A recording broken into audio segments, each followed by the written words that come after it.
ઝઘડા તાલુકાના રાજપાટી ગામના 4 રસ્તા પર પણ એકાએક રોડ બનાવી દેતા આ રોડ પરથી ધૂળની ડમરી ઉડતી હોવાથી રાજપાટી બજારમાં ધંધા રોજગાર ચલાવતા વેપારીઓ અને ગ્રામજનો પરેશાન થયા છે।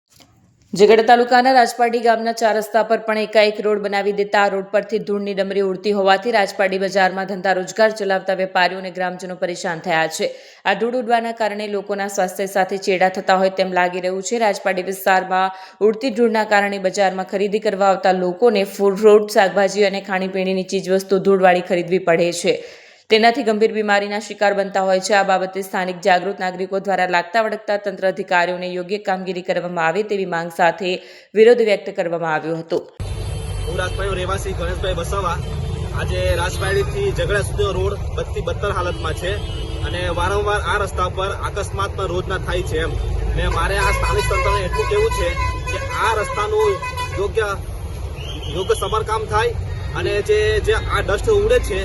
તેનાથી આરોગ્યને પણ ગંભીર નુકસાન થાય છે ને રોજ બધા જીવનમાં પણ અવરોધ ઊભો થાય છે ને અહીં જે વારંવાર એક્સિડન્ટ થાય છે એના થકી અહીં સ્પીડ બ્રેકર મૂકે એ મારી તંત્રને જાહેરાત કરું છું, આપણે એ કરું છું, માગણી કરું છું। હું ધર્મેશભાઈ વસાવા, રાષ્ટ્રીય આદિવાસી એકતા પરિષદ,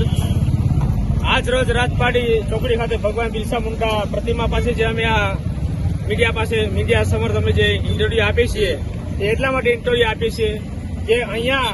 જે ચાઇનાનો બનાવટી રસ્તો બનાવ્યો હતો જે તે સરકારે એ બનાવટી રસ્તાનું નામ નિશાન ભૂલાઈ ગયું છે ને અહીંયા તમે આપ જોઈ રહ્યા છો બધી સાઈડે ફ્રૂટ માર્કેટ છે, શાકભાજી માર્કેટ છે અને બીજા કરિયાણાની દુકાનો છે, પણ અહીંયા એટલો બધો ડસ્ટ ઉડે કે ના પૂછે વાત। અહીંયા એટલો બધો પંચાયતમાં પણ આવક આવે છે, એ પંચાયતના પૈસાના પણ આ લોકો ઉપયોગ નથી કરતા, જેથી કરીને સરકારને અમારે કેવું છે કે પાણીનો છંટકાવ આખા દિવસમાં 3 વાર પાણીનો છંટકાવ કરાવવો જોઈએ, નહીં તો અમારી વાત જો સ્વીકારવામાં નહીં આવે તો અમે અહીંયા બાબા સાહેબ આંબેડકરના સંવિધાનને સાથે લઈને અમે રસ્તા લોકો આંદોલન પણ કરીશું એવી અમારે આ સરકારને અને કલેક્ટરશ્રીને અને મામલતદારશ્રીને પણ કહેવું છે। એટલા માટે અમારી વાત તમે સમજી વિચારીને ટૂંક સમયમાં પાણી છંટકાવનું કરાવો અને જે રહેણાંક વસ્તી છે ત્યાં ગાડી માધાપુરા ફાટકથી રાજપાટી ચોકડી સુધી અને રાજપાટી ચોકડીથી ઠેક સહયોગ હોટલ સુધીનો આ પાણીનો છંટકાવ કરાવવો જોઈએ, એ આખા દેશમાં 3 વાર કરાવવો જોઈએ એવી મારી આ સરકારની રજૂઆત છે। જય આદિવાસી, જય જોહાર। વિડીયો જર્નાલિસ્ટ પ્રકાશ ચૌહાણ સાથે સત્તા ટીવી ન્યૂઝ ઝઘડિયા।